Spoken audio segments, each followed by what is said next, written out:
څو شعرونه د عبدالله صاحب تاسو ته ډالۍ کوم ملګرو، خوندونه ترې والئ. وایي چې څنګه شي ابولهب او عمر یو شان، څنګه شي ابولهب او عمر یو شان، بې رونقه توره ګټه او مرمر یو شان. که په شپه کړي په لکونو شمې بلې، که په شپه کړي په لکونو شمې بلې، کړي به نه پرې ماسخوتن او سهار یو شان. زیړ به ونه کړي هرګز قیمت د زرو، په زرګر که ترې نه جوړ کړي زیور یو شان. د عاشق نه پټېدی نشي هېڅ کله، شي جامه که د غماز او دلبر یو شان.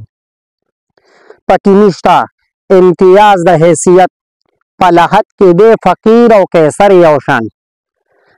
هرګز روغ نه دی د زړه په سترګو ړوند دی، چې ګڼي یزید حجاج او حیدر یو شان. بدقسمته چې تقدیر وي جړولی، په هغه وي محرم او اختر یو شان.